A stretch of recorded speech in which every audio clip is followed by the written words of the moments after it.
Alright, if I'm going to get back into this, it needs to be something familiar, short, and easy. Kind of like my second girlfriend. So with that in mind, I'm Octrinity, and I'm the 99%. Join us. Let's play The Legend of the Mystical Ninja. Now, this game was released in 1992. It was almost a launch title for the SNES when that came out, and is part of a long-running series in Japan that has only gotten a handful of games localized. Specifically, it's called the Goemon series. Kind of is a parody of feudal Japan. You're going to see that very, very quickly here. So, our story begins in the house of Goemon and Ebisumaru, except thanks to some weird localization, because the names hadn't really caught on yet, they're instead called Kid Ying and Dr. Yang, even though Kid Ying is clearly not a kid and Dr. Yang is clearly not a doctor. In any case, they're talking about some kind of local disturbance in the form of a ghost. Something terrible has happened. We don't exactly know what. Yeah, this game's just gonna not take itself seriously, so don't worry if you don't catch on to any of this. I know I won't be. But yeah, we're just going to assume that this ghost is a bad ghost, and calm it, tame it, whatever. I agree, Goemon. I don't care what your name actually is in this game. I'm calling you Goemon and Ebisumaru. So, World 1, subtitled Mystical Ghost. Because, yeah, that's our enemy, of course. Now, in the beginning of the game, we're just going to grind for just a very small amount in order to build myself up a little bit of a buffer here. Now, there are some stores and many, many other establishments here, but to start off with, I'm going to get myself one pair of those and a pizza. Never mind the fact that pizza shouldn't have been created yet, especially in Japan, of all places. The pizza helps out if I run out of energy, and energy's at the top of the screen. That's going to automatically pop in and restore. But you're going to keep account of that? Sure, why not? Anyway, that's gonna jump in and give me some extra life if I run out. Basically an emergency reserve, which I may need sooner than I expected. The straw sandals let me move faster, but if I take one hit on the map here, then I lose a pair. So I'll need to go replace that later. There's a little hidden thing. There it is.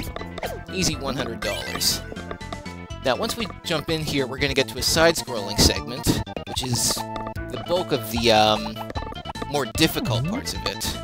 A general good flow here is that first part of the level is going to be on that overworld that's kind of plays like a version of Double Dragon or Castle Crashers, where you can actually attack up or down. And then you're kind of gathering information, collecting money, shopping, whatever else you want to do. And then the second part is side-scrolling, like this. Now, the cat statue I picked up a few seconds ago increases the size of my main weapon, so it's a little bit longer now. There's a third form, too. Falling umbrellas. Yeah, the enemies are going to get even weirder than that. Now, this elephant basically serves as a checkpoint. If I die, then I'll respawn there. Or rather, I have the choice to respawn there.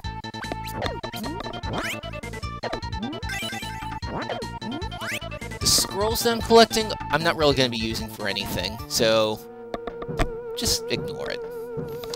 Now, if you've played a Legend of Zelda game, you should instantly know, or at least be familiar with what you're going to be doing here. It's going to throw these plates, yeah, we're going to say they're plates, and you're going to have to hit them with your weapon to reflect them back at the ghost.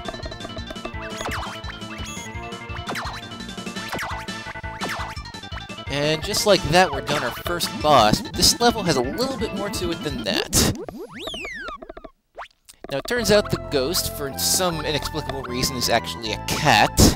This game seems to like cats, just like the rest of the internet.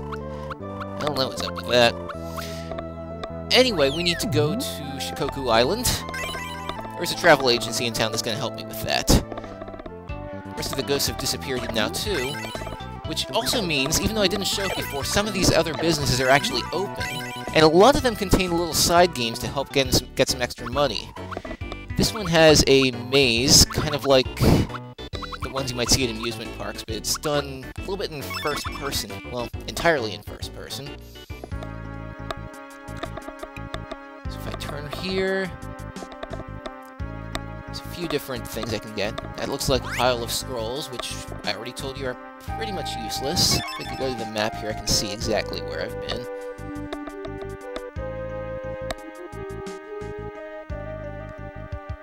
That question mark is, if I remember right, an extra life, which are rare and expensive in a game like this, so that's going to be helpful. That was the map to the actual maze, so that's going to help us collect these items faster. I just got some bombs there, which is a side weapon that really kind of sucks, so don't expect me to really be using that anymore. That wallet's an extra $100.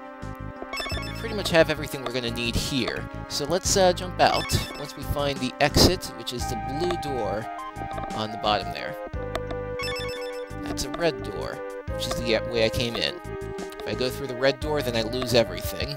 If I go through blue, then I collect everything that I found there. You're not going to gain much money out of that, and I don't think you can repeat it over and over again, so it's good for a little bit, but not too much.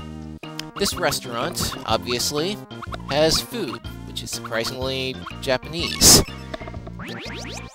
As you might expect, it restores energy. Easy way to remember is take the amount you spend, divide that by 10, and that's how many units of energy you're going to get restored. Now, this guy actually shows up kind of a lot, and he's surprisingly effective here, but he's got a few carnival games, like Whack-A-Mole. Yes, I'm serious, they have Whack-A-Mole, apparently, in feudal Japan. One of many, many things. We're going to try the fast course here. Live dangerously for a bit. Now, the holes that the moles are popping out of are corresponding to the directions and the face buttons on my controller. So that's X, Y, Y again, Y, right, up, down, etc., etc.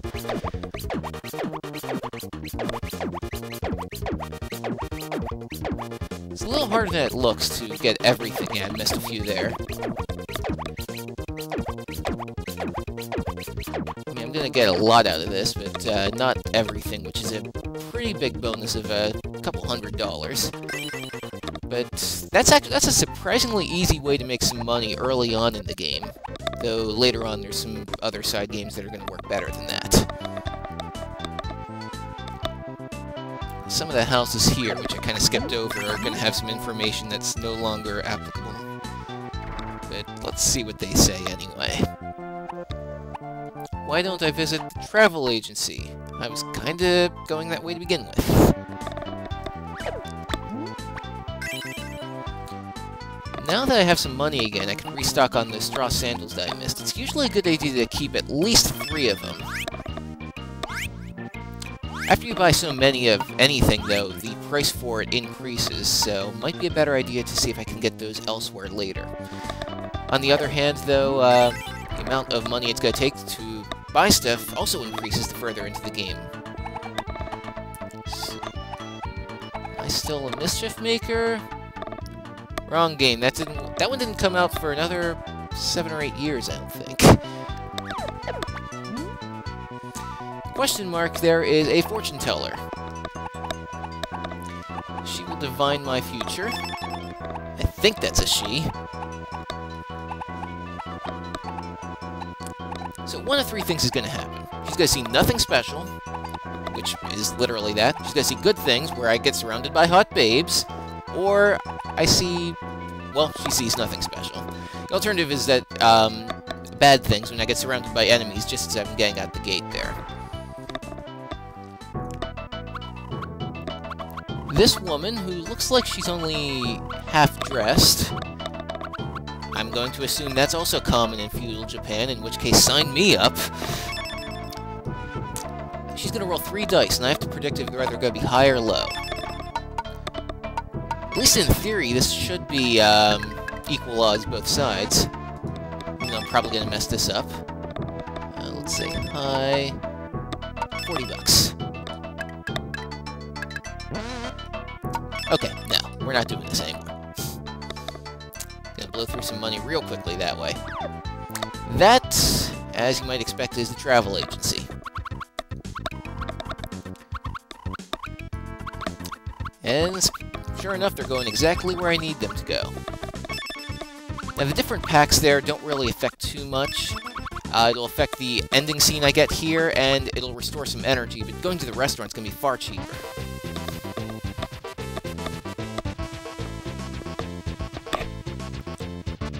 There's no guide. They were not kidding. Can't they at least provide a canoe or a kayak or at least a life jacket? So we're on our way to Shikoku to meet Koban, the cat boss.